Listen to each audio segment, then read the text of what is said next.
کلام پاک کے مولا مجھے آداب سکھلا دے،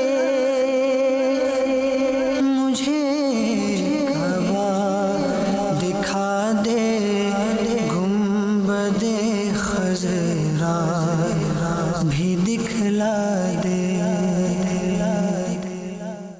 الحمدللہ رب العالمین والصلاة والسلام علی سید المرسلین، اما بعد فاعوذ باللہ من الشیطان الرجیم، بسم اللہ الرحمن الرحیم۔ الصلاة والسلام علیک یا رسول اللہ، الصلاة والسلام علیک یا حبیب اللہ، الصلاة والسلام علیک یا نبی اللہ وعلی آلک واصحابک یا نور اللہ۔ مدنی چینل کے ناظرین، پروگرام قرآن کیا کہتا ہے کے ساتھ حاضر ہیں اور ہمارے ساتھ موجود ہیں صاحبزادہ عطار، جانشین امیر اہل سنت حاجی مولانا عبید رضا عطاری مدنی مدظر اللہ العالی۔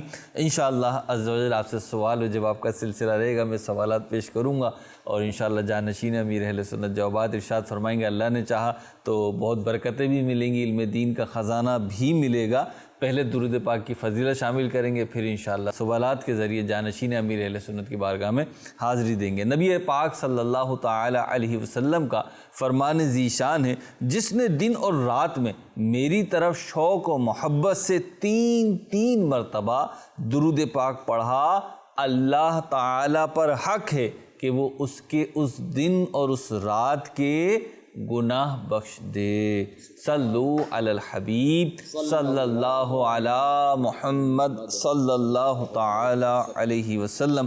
مدنی چینل کے ناظرین، انشاءاللہ عز و جل پروگرام قرآن کیا کہتا ہے میں آج ہمارا موضوع ایسا ہے، رمضان المبارک میں اس کا بڑا استعمال ہوتا ہے، یعنی رمضان میں عام افراد بہت زیادہ اس عمل کو اختیار کرتے ہیں، ویسے تو پورا سال کرنا چاہیے لیکن رمضان میں ہم بھی زیادہ کرتے ہیں۔ وہ کیا ہے؟ وہ ہے دعا۔ نبی پاک علیہ السلام کی زندگی میں قدم قدم پہ دعائیں ملتی ہیں اور انشاءاللہ عز و جل آج اس حوالے سے گفتگو کریں گے۔ آپ کے ذہن میں بھی سوالات ہوتے ہیں اور میں آپ کی سمجھ لیں وکالت کرنے کے لیے یا آپ کا نمائندہ بن کے یہاں بیٹھا ہوا ہوں۔ انشاءاللہ جو سوالات ہیں کامن وہ کریں گے اور حضور جانشین امیر اہل سنت سے رہنمائی لیں گے۔ حضور سب سے پہلے یہ ارشاد فرمائیے، جیسے کہ ہمارے پروگرام کا نام ہے کہ قرآن کیا کہتا ہے، تو دعا کے بارے میں قرآن کیا کہتا ہے؟ الحمدللہ رب العالمین والصلاة والسلام علی خاتم النبیین، اما بعد فاعوذ باللہ من الشیطان الرجیم، بسم اللہ الرحمن الرحیم۔ الصلاة والسلام علیک یا رسول اللہ وعلی آلک واصحابک یا حبیب اللہ، الصلاة والسلام علیک یا نبی اللہ وعلی آلک واصحابک یا نور اللہ۔ اب دیکھیں کہ ایک تو یہ کہ دعا جو ہے نا یہ خود ایک عبادت بھی ہے۔ اللہ تبارک و تعالی قرآن مجید فرقان حمید میں دعا کے بارے میں ارشاد فرماتا ہے، ادعونی استجب لکم، مجھ سے دعا مانگو میں قبول فرماؤں گا۔ سبحان اللہ۔ اور ایک مقام پر ارشاد فرمایا، اجیب دعوت الداعی اذا دعان، میں دعا مانگنے والی کی دعا قبول کرتا ہوں جب وہ مجھے پکارے۔ تو دیکھیں کہ دعا مانگنا جو ہے نا یہ اللہ تعالیٰ کو پسند ہے، یعنی اللہ تعالیٰ سے سوال کرنا، اپنی حاجت پیش کرنا یہ اللہ تعالیٰ کو پسند ہے۔ اور چونکہ دعائیں خود عبادت ہے، جیسا کہ میں نے عرض کی، تو ہم چاہے کہ اچھی حالت میں ہوں یا بری حالت میں، یعنی ہمارے حالات خراب ہوں یا اچھے ہوں، ہم تکلیف میں ہوں، پریشانی میں ہوں یا غیر تکلیف یا غیر پریشانی، یعنی ہر حال میں ہمیں اللہ تعالیٰ سے دعا مانگنی چاہیے۔ سبحان اللہ۔ حضور یہ ارشاد فرمائے کہ نبی رحمت شفیع امت صلی اللہ تعالی علیہ وسلم کی تعلیمات اس حوالے سے کیا ہیں، یعنی نبی کریم علیہ السلام کے فرامین اس حوالے سے کیا ہیں؟ ہمارے آقا علیہ السلام نے جو دعا کی ترغیب ارشاد فرمائی ہے، سبحان اللہ۔ آئیے جو وہ چند احادیث کریمہ جو وہ سنتے ہیں۔ جی۔ خاتم النبیین صلی اللہ تعالی علیہ وآلہ وسلم نے فرمایا کہ اللہ کریم ارشاد فرماتا ہے، انا عند ظن عبدی بی، یعنی میں جو ہے وہ اپنے بندے کے گمان کے مطابق معاملہ کرتا ہوں، وَأَنَا مَعَهُ إِذَا دَعَانِي، اور میں اس کے ساتھ ہوں جب مجھ سے دعا کرے۔ سبحان اللہ۔ یہ حدیث قدسی ہے۔ حدیث قدسی وہ کہ اللہ تعالیٰ کا فرمان ہو اور ہمارے آقا علیہ السلام کی زبان حق کے ترجمان ہو۔ سبحان اللہ۔ ایک مقام پر خاتم النبیین صلی اللہ تعالی علیہ وآلہ وسلم فرماتے ہیں، اور یہ بھی حدیث قدسی ہی ہے، اے فرزند آدم، تو جب تک مجھ سے دعا کرتا اور میرا امیدوار رہے گا میں تیرے گناہ کیسے ہی ہو معاف فرماتا رہوں گا اور مجھے کچھ پرواہ نہیں۔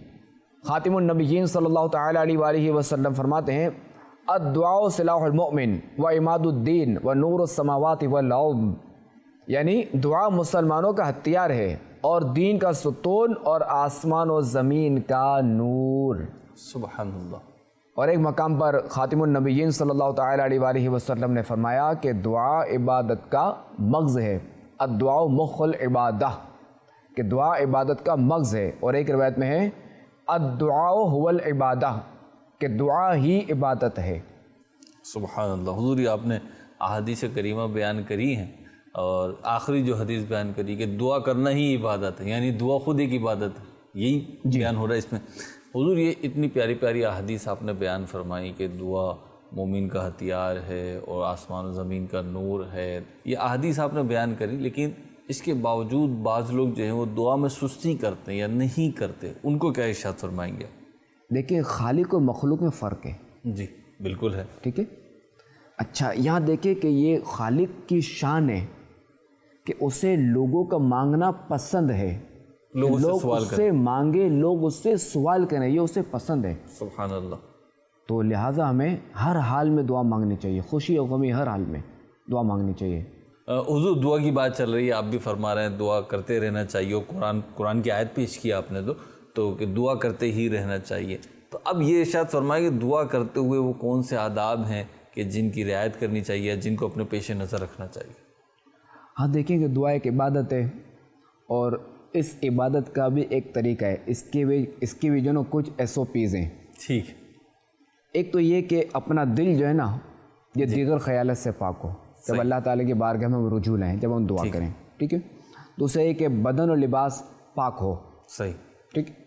اور دوسرا یہ کہ اعضاء جو ہیں یہ خاشع ہوں، یعنی اعضاء سے جو نا وہ تھوڑا خوف ظاہر ہو، ٹھیک ہے۔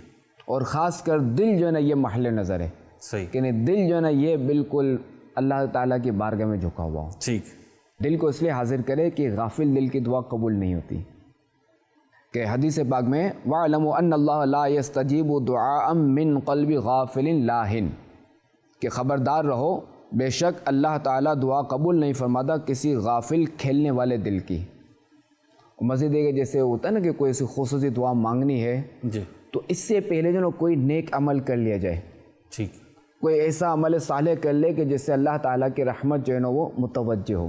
سبحان اللہ۔ اچھا علماء فرماتے ہیں کہ فرض نماز کے بعد یہ بھی جو ہے نا وہ قبولیت دعا کا وقت ہے، ٹھیک، کہ نماز کے وقت فوری دعا مانگے۔ ٹھیک، یوں تو ویسے ظاہر ہے کہ وہ قبولیت دعا کے اور بھی اوقات ہیں، جی، کہ خطیب جو خطبہ کہے تو بالخصوص جب دو خطبوں کے درمیان جی، جب خطیب بیٹھے نا جمعہ تو اس وقت جمعہ کے دن اس وقت دعا مانگے۔ وہ اس لیے کہ اس وقت دعا زبان سے نہیں مانگی جائے گی، دل میں مانگی جائے گی، دل ہی دل میں وہ تمنا لیا، دل ہی دل میں اللہ تعالیٰ کی بارگاہ میں عرض کرے، ٹھیک، تو یہ قبولیت دعا کا وقت ہے۔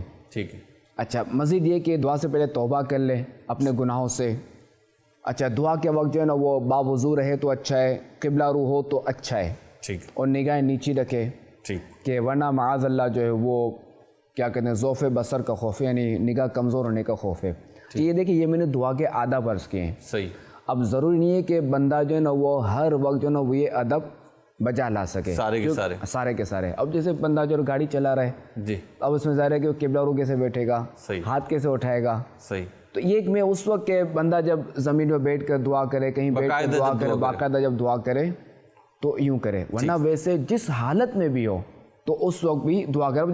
جیسے میں نے عرض کی باوضو دعا کرے، ٹھیک ہے، اب بندہ خدا نخواستہ زخمی ہو، کوئی اس پر ایسی آفت آ گئی، ایکسیڈنٹ ہو گیا، کچھ ہو گیا، اب بیچارے کے خون بہہ رہا ہے تو وضو تو ہے نہیں، تو اب بھی دعا کرے، اللہ تعالیٰ کی بارگاہ میں عرض کرے، ٹھیک ہے، عرض کرنا نہ چھوڑے کیسی ہی حالت ہو، یعنی جتنے آداب ممکن ہو جس وقت وہ اتنے بجا لے، اتنے بچا لائے۔ ٹھیک، جی ہاں۔ اور یہ کہ اگر دعا کی قبولیت چاہتا ہے تو اول و آخر جو ہے نا وہ درود پاک پڑھ لے، ٹھیک، کیونکہ درود پاک جو ہے نا یہ مقبول ہے، یہ مقبول عبادت ہے۔ صحیح۔ تو ایسا کیسے ہو سکتا ہے کہ یعنی پہلی والی چیز اور آخری والی چیز وہ تو قبول ہو، اس کے درمیان والی چیز قبول نہ ہو؟ ٹھیک، تو ہمارے معمول بھی ہے کہ جب دعا کرتے ہیں عاشقان رسول میں معمول ہے کہ اول و آخر درود پاک بھی پڑھتے ہیں۔ بالکل۔ حضور یہ ارشاد فرمائے، آپ نے چند آداب بیان فرمائے ہیں، ہاتھ اٹھانے کے اعتبار سے بھی لوگوں کی مختلف کیفیات ہوتی ہیں، مختلف انداز پہ ہاتھ اٹھائے ہوتے ہیں، کوئی تو یوں ہی کیا ہوا تھا، کوئی یوں کیا، خیر وہ بہت سارے انداز ہیں، درست انداز کیا ہے؟ ہاں دیکھیے دعا میں جو نا ہاتھ اٹھانے کے جو نا وہ 3 طریقے ہیں. ٹھیک ہے. ایک تو یہ کہ سینے کی سیدھ میں رہیں. ٹھیک ہے، جو سینہ یہ سینہ. ٹھیک ہے. 4 آداب ہیں. ٹھیک ہے. ایک تو یہ کہ سینے کی سیدھ میں رہیں. ٹھیک ہے. یا کندھوں کی سیدھ میں رہیں، یا چہرے کی سیدھ میں رہیں، یا اتنے بلند ہو جائے کہ بغل کی سفیدی نظر آئے. ٹھیک. مگر یہ کہ چاروں صورتوں میں جو نا ہتھیلیاں جو نا آسمان کی جانب سیدھی رہیں. ہتھیلیاں یہ حصہ جو نا یہ بالکل یوں رہے، سیدھا رہے، ہتھیلیاں سیدھی رہیں. اچھا. چونکہ دعا کا قبلہ آسمان ہے. سبحان اللہ. تو یہ ایک ہاتھ اٹھانے کا طریقہ ہے. صحیح. اور مزید یہ کہ اللہ تبارک و تعالیٰ جو ہے وہ دعا میں گڑ گڑانے والوں کو دوست رکھتا ہے. جو گڑ گڑا کر دعا کرے اللہ تبارک و تعالیٰ کو یہ پسند ہے. ٹھیک. اچھا، دوسرا یہ کہ دعا میں تکرار بار بار مانگنا یہ بھی اچھا ہے. تھکے نہیں، بار بار مانگے کہ اللہ کریم کو یہ پسند ہے. ٹھیک. بار بار مانگنا جو نا یہ سچی تڑپ پر دلیل کرتا ہے. ٹھیک.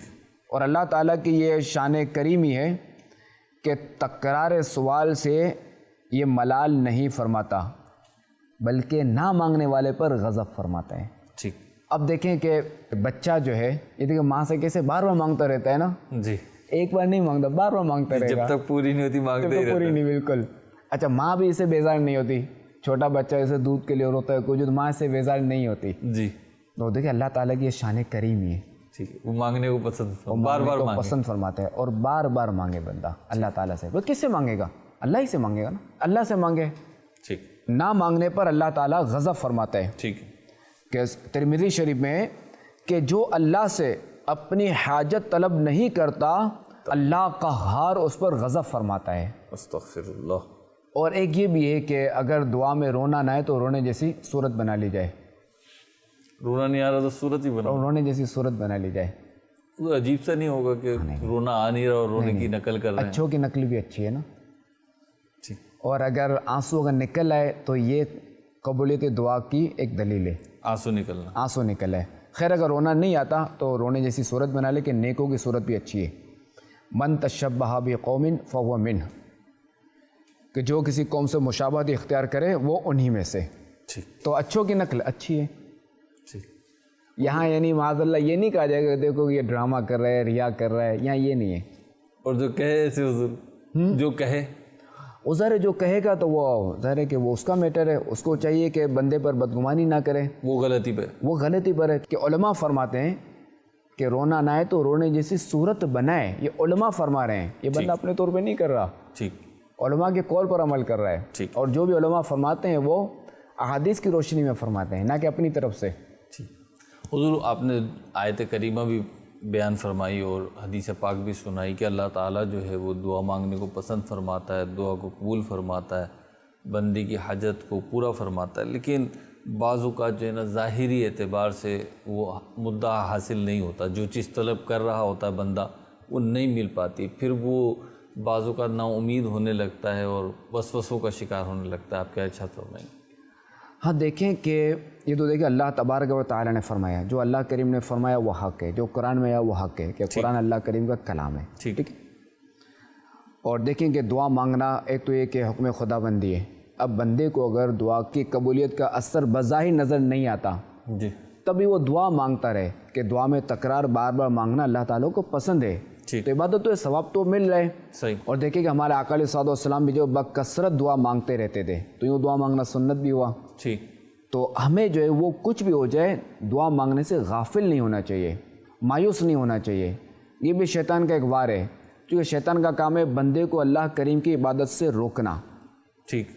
اور یہ یقین کے ساتھ دعا مانگتا رہے کہ اللہ کریم دعا قبول فرماتا ہے اور اپنے بندوں کو رحمت سے نوازتا ہے.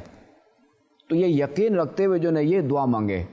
اور یہ یاد رہے کہ دعا جو نا 3 حال سے خالی نہیں ہوتی.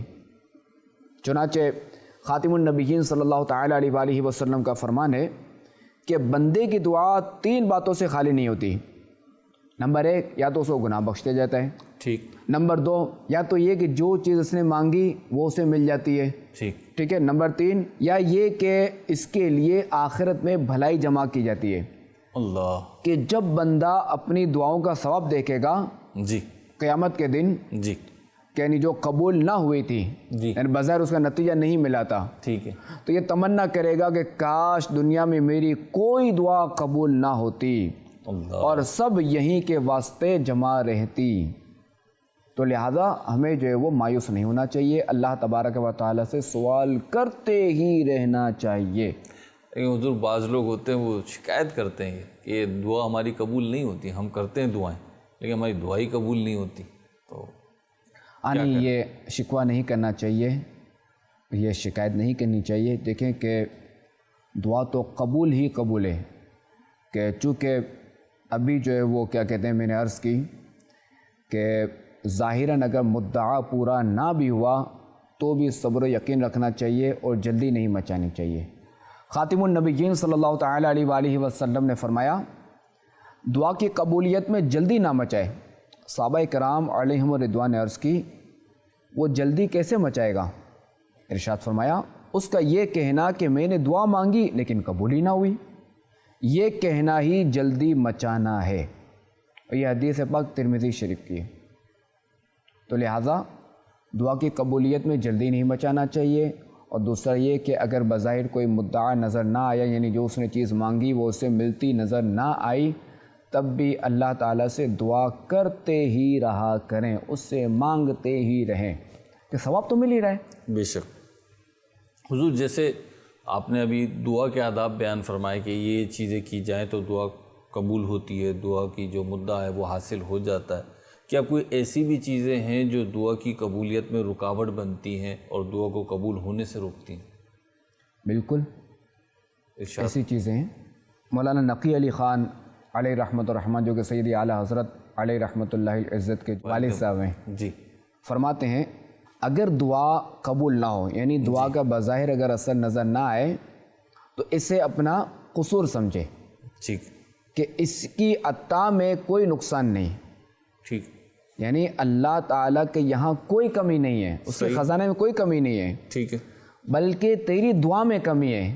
یا تو تجھے مانگنا نہیں آتا یا تو طریقہ درست نہیں. جی اور فرماتے ہیں کہ دعا کے رد ہونے میں چند اسباب ہیں. ٹھیک. ایک یہ کہ کسی شرط یا ادب کا فوت ہونا، اور اس میں تیرا قصور ہے. یا تو کوئی شرط فاسد ہو رہی ہوگی، ٹھیک ہے، جیسے کہ رزق حلال پیٹ میں اگر خدا نہ خاصا حرام کا لقمہ ہوگا تو پھر کہاں سے دعا قبول ہوگی. دوسرا یہ کہ گناہوں میں ملوث ہے تو اس پہ بھی غور کر لے. اسی لیے میں نے عرض کی نا شروع میں کہ توبہ کرے اپنے گناہوں سے. استغفر اللہ. اور تیسرا یہ کہ استغناء مولا، کہ اللہ تعالیٰ بے نیاز ہے. اللہ الصمد، بے نیاز ہے، وہ بے نیاز ہے، وہ حاکم ہے، محکوم نہیں. ہم محکوم ہیں، وہ حاکم ہے. ٹھیک ہے، ٹھیک ہے. اچھا وہ غالب ہیں، ہم مغلوب ہیں. ایسا ہی ہے. ٹھیک ہے. اچھا وہ مالک ہے، تابع نہیں ہے کسی کے. صحیح. وہ ظاہر ہے کہ وہ مالک ہے، وہ دعا قبول فرمائے نہ فرمائے اس کی مرضی ہے. رضا مولا زما اولا، ٹھیک. کہ وہ ہمیں عطا فرمائے چیز نہ عطا کرے، ہم کیا کریں؟ ہم مانگتے رہیں، ہمیں مانگنے کا حکم ہے. ٹھیک. ہم تو یہی کریں گے نا، چونکہ ہم تو پابند ہیں نا اس کے احکام کے. ٹھیک. اچھا چوتھا یہ فرماتے ہیں مولانا نقی علی خان علیہ رحمۃ الحنان کہ بعض اوقات جو ہے بندہ جو ہے وہ نادانی کے سبب کوئی چیز طلب کر رہا ہوتا ہے تو اس کے حق میں، بندے کے حق میں وہ چیز بہتر نہیں ہوتی تو اللہ کریم اسے عطا نہیں فرماتا. اپنی مہربانی سے اللہ کریم اسے عطا نہیں فرماتا. یعنی بندہ جو مانگ رہا ہے وہی اس کے لیے نقصان دہ، وہی چیز اس کے لیے نقصان دہ، اسے پتہ ہی نہیں، اسے پتہ نہیں ہے تو وہ اپنی مہربانی سے جو ہے وہ اسے عطا نہیں فرماتا، کہ ظاہر ہے کہ بندے کے حق میں وہ چیز نقصان دہ. ٹھیک. تو یہ تو ذرا اس کا فضل ہے. اور پانچواں سبب یہ کہ کبھی دعا کے بدلے جو ہے وہ ثواب آخرت دینا منظور ہوتا ہے. سبحان اللہ. کہ بندہ دعا کرتا رہے اور بندے کو ثواب آخرت ملے. واہ. حضور دعا کے حوالے سے گفتگو چل رہی اور سوالات تو اور بھی ہیں، بہت ساری چیزیں ایسی ہیں جو پوچھنے کا دل کر رہا ہے لیکن ہمارے پروگرام کا وقت بھی اختتام کو جا رہا ہے. اب جو سوالات رہے گا اس کا کیا کریں؟ اس کے لیے یہ ہے کہ سیدی اعلیٰ حضرت علیہ رحمۃ اللہ العزت کے جو والد گرامی مولانا نقی علی خان رحمۃ اللہ تعالی علیہ، یہ بڑے پائے کے عالم تھے، بہت زبردست عالم تھے. تو ان کی ایک کتاب ہے احسن الوئال آداب الدعا، تو المدینۃ العلمیہ نے جو ہے وہ اس کی تسہیل بھی کی اور تخریج بھی کی ہے. تو اس کا مطالعہ کریں انشاءاللہ الکریم، دعا کے حوالے سے آپ کو بہترین معلومات ملے گی. اس کا نام ہے فضائل دعا۔ مدنی چینل کے ناظرین، ہم نے دعا کے حوالے سے سنا ہے، گفتگو کی ہے۔ حضور ہمارے لیے، مدنی چینل کے ناظرین کے لیے ماہ مبارک کی بابرکت ساعتیں چل رہی ہیں، مغفرت کی دعا فرما دیں۔ اللہ کریم ہم سب کی بے حساب مغفرت فرمائے، اللہ کریم ہمارا ایمان سلامت رکھے، ہمارا خاتمہ بالخیر فرمائے، اور ہمیں ماہ مبارک رمضان المبارک کی برکتوں سے مالا مال فرمائے، آمین۔ مدنی چینل کے ناظرین، پروگرام کا وقت ختم ہوا، اختتام کو پہنچا۔ مدنی چینل دیکھتے رہیے۔ صلو علی الحبیب صلی اللہ تعالی علی محمد صلی اللہ تعالی علیہ وسلم۔ کلام پاک کے مولا مجھے